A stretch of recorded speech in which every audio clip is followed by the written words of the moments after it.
बेबायदियावनो इउपिएलनि मानसिफ्रा खहा जादोंलै बिराद गाज्रि खहा जाबाबो एसे मान सनमाननि जानांगौमोन आरो बिथांमोना मोजाङै नटिस खालामो ना खालामा खोथाफोरखौ खुलुमबाय रायजो राजाफोर आरो माखासे खोथा दिनै बुंनांगौ बाथ्रा दंमोन आरो बुंनोसै कारन इलेक्सनाव बुंबा गाज्रि मोनलायनाय खोथा फैयो खिन्थु थार बाथ्राखौ बुंनांगोन मानो होनना बुङोब्ला जोंनि जाथि माहारि रायजो राजाफ्रा दासिमबो गोबाङैनो लेखा रोंनांगौ दं आरो माखासे गोबां बुजिनांगौ दं साननो हनाय गोनांथि दं मानो होनना बुङोब्ला दासिमबो गोबाङैनो जावलिया फावलिया सानो आरो दगमग जाबाय थायो आरो बे खोथाखौ आं बुंनो सानदों क्लियारलि मानो होननानै बुङोब्ला बै समावनो आं बारे बारे बुंखादों मिडियायावबो जिहेतु 6 सिडुल एरिया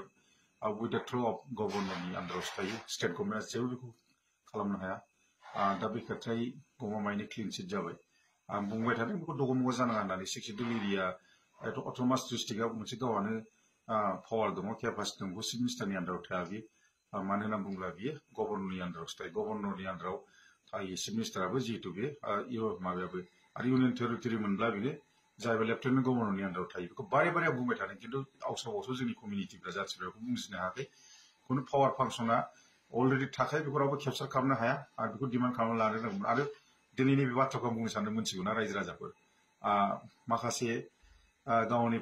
फाग्लामियाव जि इउपिएल सरकारा जेनदों मानो होनना बुङोब्ला इउपिएलनि माखासे लिडार्सफ्रा ओरैबायदि सानोमोन गावसोरखौ गाज्रि मोनना माखासे लिडार्सफ्रा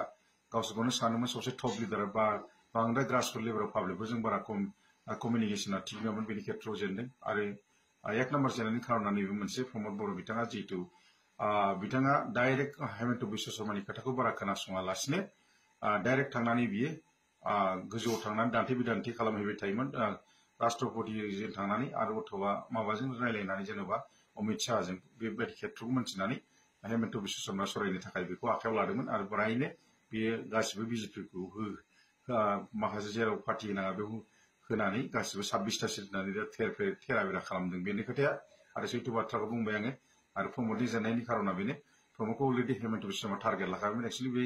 हेमन्त बिश्व शर्मानि थाखाय प्रमदआ गाज्रि जेनदों आरोखि आरो हेमन्त बिश्व शर्माखौ टारगेट लाखानानै गाव मानि होनो हायाखै नालाय बेखौ प्रमदफोरा थाङै थाङै दान्थेहैबाय थाङोमोन बे खेत्रआव बियो इगनर खालामनाय बायदि मोननानै बेखौ डाइरेक्ट नारखारहरखादों आरोखि दा बेनो रायजोफोर सैथो खोथा बुंनायाव जेबो आपत्ति गैया आरो थार बाथ्राखौ बुंबाय आरो प्रमदनाबो एसे बुंला बेनो जिहेतु गावनि ग्रासरुट लेभेलाव बेबार थाल लायाखै गावखौनो लिडारगिरि साननानै आरो ओरैबायदि जादों इउपिएलआ खुनु माबाखौ गावनि मानसिफोरखौ थिग खालामलायाखै बयबो लिडारगिरि जाजोबनो नागिरो बे खेत्रआव मोनसे एक नाम्बाराव जेनदों आरो 2 नाम्बाराव प्रमदनि प्रब्लेमाव जेनबाय आरो 3 नाम्बारनि खोथायाव खुनु बिसिना इएमफ्रानो गासिबो बिटिसि सिट बायदि जोब खुनु रावनिबो खोथा खोनाजोब जेरै हाग्रामा महिलारिया जेबथ' गावनि फुराना गाज्रि मानसिखौ गासिबो इउपिएलनो हरजोबदों मालाय यंग जेनेरेशन स्टारखौ लानानै जिहेतु प्रसेस खालामदों दिनै बेनि थाखायनो बिराद साक्सेसफुलबो जादों आरो प्लास हेमन्त बिश्व शर्मानि अननायाव बिहा साक्सेसफुल जानो हाबाय बेबायदियावनो इउपिएलनि मानसिफ्रा खहा जादोंलै बिराद गाज्रि खहा जाबाबो एसे मान सनमाननि जानांगौमोन आरो बिथांमोना मोजाङै नटिस खालामो ना खालामा खोथाफोरखौ कारन बावैसो दानखालि टेलिभिजन थ्रुआव आसामनि चिफ मिनिस्टारा बुंदोंमोन 16टा डिपार्टमेन्टखौ लानानै बुंनायलाय बिथाङा बुंदों किसुमानसो होनदों गासिबोथ' होनाखै ओंखायनो आं फार्स्टआव बुङो whenever I cannot trust our Assam Chief Minister, he was only for you to class speak with the television through. I cannot expect his decision. आं बेखौ बुंनो सानो आरोखि गतिके इउपिएलनि मानसियासो काउन्टार होफिननांगौमोन आसामनि चिफ मिनिस्टारजों बेथ' बुङाखै गासिबो डिपार्टमेन्टखौ हरजोबदों किसुमान होननाय माने देट मिन्स माबा मोनसेखौ एसेल' गासिबो डिपार्टमेन्ट 16टा डिपार्टमेन्टखौ बिथाङा लांजोबखायाखै अब्ला मानो काउन्टार होनो हायाखै बे इउपिएलनि दायित्वमोन ना बे टटेलि रं डिसिजन इउपिएलनि थाखाय आरो बेबायदियाव इउपिएलआ जेननो काउन्टार होग्रानै बिराद खम आरो बै खेत्रआव आं नुनो मोनदों आं जेबो बुङाखै मानो होनोब्ला बांद्राय मोनसे अपोजिसन पार्टियाव थानाय आं ओंखायनो बांद्राय क्रेडिट होनो बादोंमोन जेला पृथ्वीराजआ बुंदोंमोन जे जितु फेरेंगा बिथाङा काउन्टार होनो हायाखै मानो फेरेंगा बिथाङा मोनसे खोथा माने पृथ्वीराजखौ सिरि दोननो हायोमोन पृथ्वीराजखौ बुंदोंमोन जे नोंथांनिफ्राय जनप्रियआ बांसिन दं जितु जेनेबा 36,000 मोनदों आं नों मात्र 15,000 10,000 मोननानै इएम जादोंना बै समाव बिथाङा जुदि स्पष्ट जुदि जेनेबा स्ट्रं मोनबा अपोजिसन होनो हागौमोन नोंथाङा गेलेदों गिलु बालु 18-20 लाखनि गेजेराव एमपि खेत्रआव नोंथाङा मोनदों दम दंब्ला आंनि जायगायाव गेलेनानै नायलाय नों बे 50,000 भटआव नोङो